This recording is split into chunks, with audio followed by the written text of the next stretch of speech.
Yeah, it's good. Hey, what's going on, Psycho Les? How's it going, man?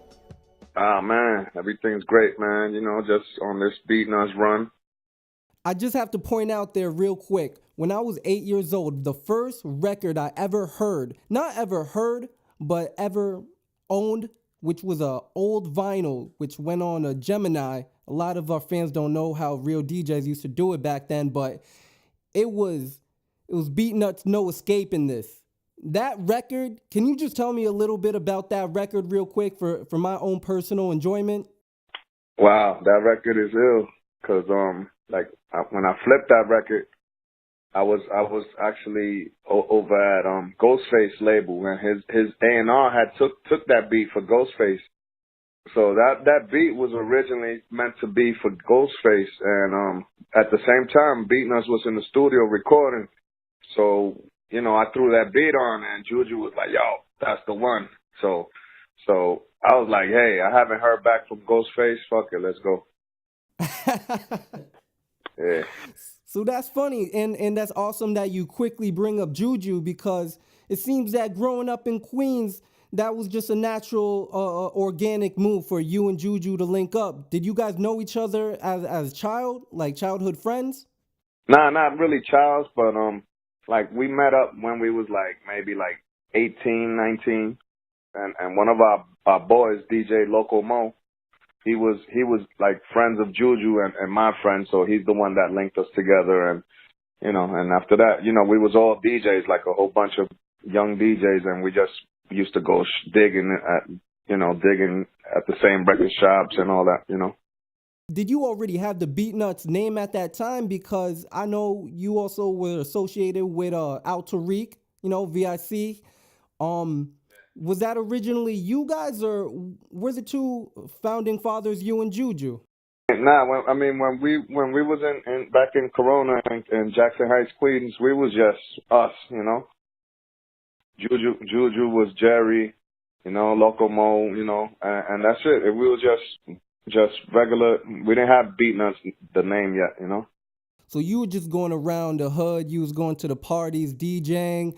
Were you also at home sampling? Because your style, I love the fact that you incorporate such a wide spectrum of music. I mean, you can take something that is the furthest element of hip hop and make that thing jump. Yeah, man. Yeah, we was definitely, at a young age, like me at 17, 16 really, at 17, I already had my first 808, my 909, and I produced my first record in 88 with Rob Swift. Him and he was the DJ on that. I was the producer, and we had a MC from Philadelphia. His name was JMD. The name of the group was 224, which stand for Too Bad to Be For Real. And believe it or not, it's out there. And if you could find it, man, it's worth a lot of money, because that's really my first production. And this is 88. Some kid in Japan brought it up to me for an autograph, and I was like, yo, where you found this shit? And he was like, online, and he paid like 500 for it. That's a big market out there. When you were doing stuff for Naughty by Nature, MC Light, Fat Joe, were you already signed at that time as an artist? Uh, I'm not. I think so. Yeah, we was signed, but just as Beating Us, the producers, we wasn't the group yet, because our first project that we got signed was to do the Chi Ali album. So after we did the Chi Ali album, the label was like, they was reading the credits, and the credits was like written and produced by the Beat Nuts, because we wrote and produced all that shit. So they was like, who the fuck are these guys, the Beat Nuts? So once they met us, they was like, yo, let's give you guys a deal. So really, the Chi Ali album was like a demo for us. And really, the EP was supposed to be a full album, but halfway through the EP, Fashion got locked up and had to go do some time. So we had like 6 joints done, and we was like, at that time we was like, hey, what we gonna do? And so the label was like, let's put out an EP. And we were like, fuck it, let's do it. And that's how the EP really happened. So once Fashion got out, then that's when we went back in and we did the Beatnuts street level album. So it's never like Fashion left the group. It's almost as if he was taken from you guys for a period of time. Yeah, I mean, he had a lot of complications in his life, a lot of kids and a lot of child support things and to be honest, him and Juju was always like clashing and shit on a lot of shit. So Fashion was like, you know what, I'm just gonna do my solo shit. We was cool with it. And then comes along Stone Crazy. Stone Crazy, man. I mean, can we ask about Pun real quick? Oh yeah, whatever. I mean, because it seems as if Terror Squad had a strong relationship with the Beatnuts. I know throughout several projects, you guys incorporated Triple Six, Armageddon. You guys did a lot of cross promotion, which I think was awesome for the Bronx. First off, but I think it's incredible that you guys are incorporated with Pun's legacy simply from the song off that album, Off the Hook. Well, we our first label we were signed to was Relativity Records, and our label mates was Fat Joe and Common and all those people at MOP. So that's where we met Fat Joe, and ever since then we clicked. There was only a certain amount of Latinos in the game, so we all gonna click. As time went, he ran into Pun. And Pun, started just being around Fat Joe everywhere Fat Joe went. So we would see Pun all the time. And once we met Pun was already like our fan. He was like, yo, I love you guys. One of these days we're going to make a record. And we was like, hell yeah, hell yeah. So, the first record I ever heard Pun rhyme was the joint with, what was it? Ice Water? I think that joint was called Firewater. We was like, wow, this kid is fire. This kid got some heat. So we always wanted to work with him too. So once we got that opportunity on Stone Crazy, we was like, yeah, we need some collabos. So that's how that came. We had two beats actually.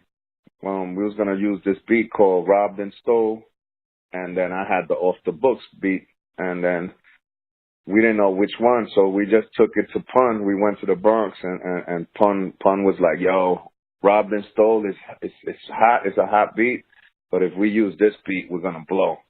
That was history. Going back a little bit to the timeline of your history, because this is another thing that I skipped out on. Musical Massacre. Musical Massacre. One of my favorite tracks ever as a youngin' when I first fell in love with hip hop was Soccer Ball featuring Method Man. That track was amazing to me, man. Or Soccer Ball. Soccer Ball. Sorry, man. I sound like the whitest Puerto Rican I know, bro. I'm sorry. It's all good, man. That was our one-on-one on Spanish to the world. Really, nobody, when we did that first record in half, like in Spanglish, back in those days, nobody was really putting it down like that. In that time, a member of the Wu-Tang got the beat. Yeah. I mean, after we put that record out, it was so hot. We was like, yo, we got to give the American-speaking people a version of this. So that's when we reached out to Method Man.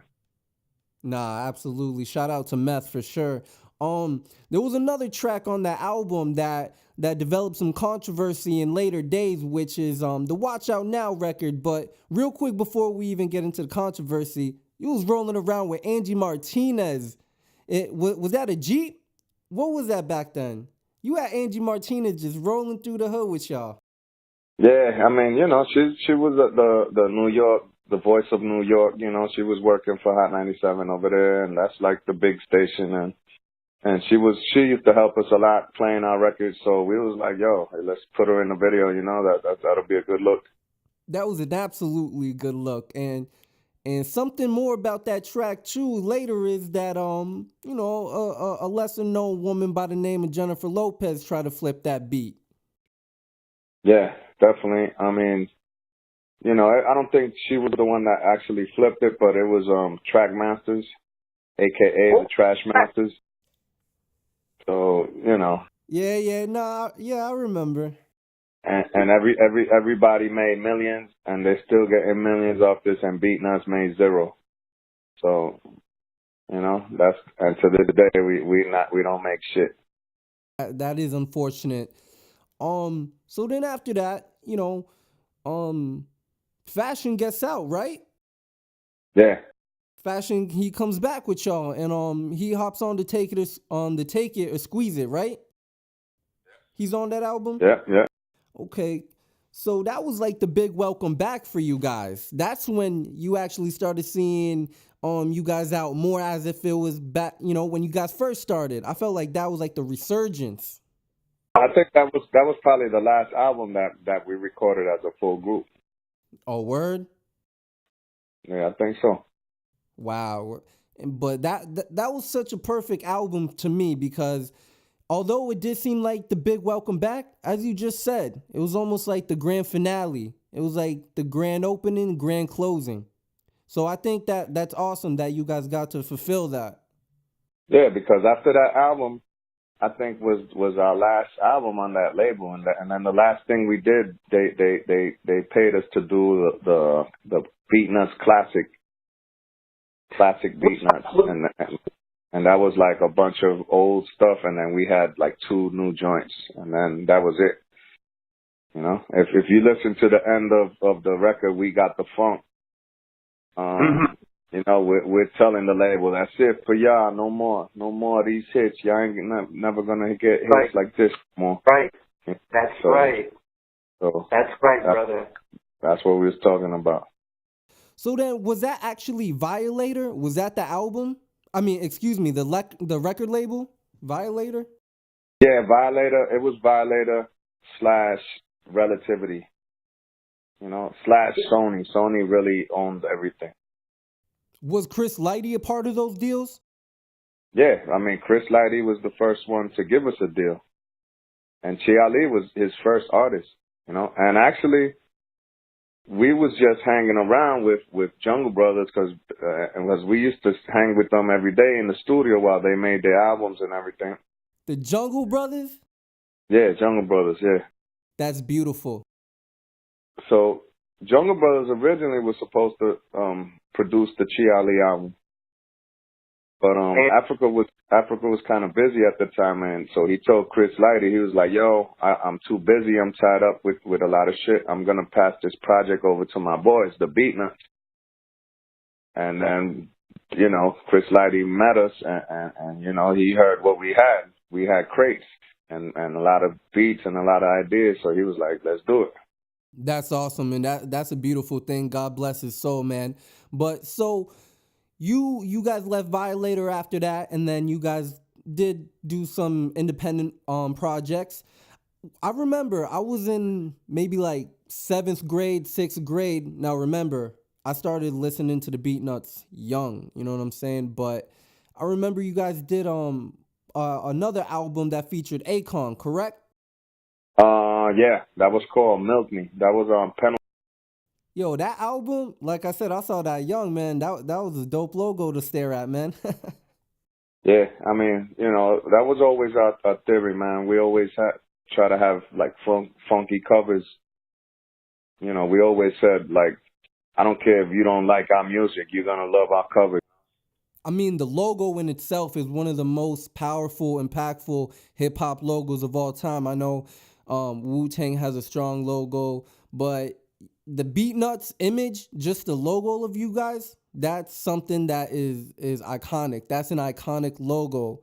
And I think that is up there with any other hip hop logo that's ever been synonymous with the genre. I mean, that was important for us back in the days. That that was important to have a logo and have your own image and have your own sound. That was something that, like, these new people of today, these new kids of today, they don't have none of this shit. They don't have logos. They're not original. They're not none of that we used to be. It's like find your image, find your brand, market yourself, and then write your own rhymes, right? Yeah, you know. It's not a hard formula, people. Nah, definitely. Now, so you guys released the Milk Me, and then that's when you go into doing psychotherapy, correct? Your first solo album? Yeah, psychotherapy was around that time because me and Juju was just, you know, we were still on tour, but Juju was like busy doing other stuff, and he just wanted to take a break from the studio. So, you know, me as a producer, I stay in the studio and I stay working, and I've been had songs with a lot of people, and that's how that came about. Okay, so it was kind of just you continue doing your thing, and then Juju's kind of getting burnt out, right? He's getting burnt out from the game at this time. Yeah, he was worked out. He just wanted to relax for a minute. And then around that time also is when I got approached with a label deal of my own independent deal. So I was like, oh, perfect. So I'm gonna put out my first project on my own label, independent. So Psycho, let me ask you real quick. Have you ever done any master classes or you ever thought about teaching audio engineering? Not really, but I've been asked to do it, and you know I'm down. You know. Because I think you'd be an amazing person to do that kind of thing.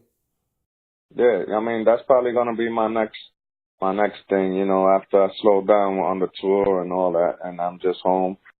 You know, I was talking with my boy from Serato. He came over to my crib. That's big. He was like telling me how DJ Spinner does this, and I was showing him all this old school analog equipment that I have, and he was like, "Yo, these kids of today don't know shit about this analog." It's like if you could go teach college kids and all these whatever students and have, you know, just learn how to all this shit works, you know, or how it used to work, you know. You most certainly can, man. If you ever decided to become a teacher, I think they need to put you in Harvard or Yale to teach audio engineering because the knowledge that you've had since the 80s and the technology change, I mean, it's not like your sound does not sound aged, you know? You keep up with the times. There's a lot of producers that their stuff it starts to sound a little dated. You know how to keep yourself relatively fresh. I mean, that's what you've always done. You sampled past music and you made it current and you made it jump. And that's something that you still have till this day, my man. Yeah. I mean, that was always our thing, man. Like me and Juju, every time we make a beat, it's like if you're not in your head within the first 5 seconds of the beat, it's a rap. Like it's whack.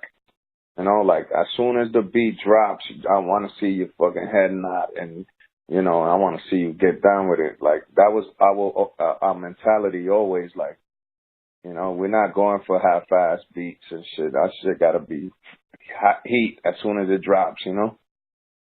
And also, I just wanted to ask. So that was a big question for me. If you were doing any teaching, because I think in hip hop, out of anybody to teach any classes, it would be you. But have you ever thought about doing a memoir book?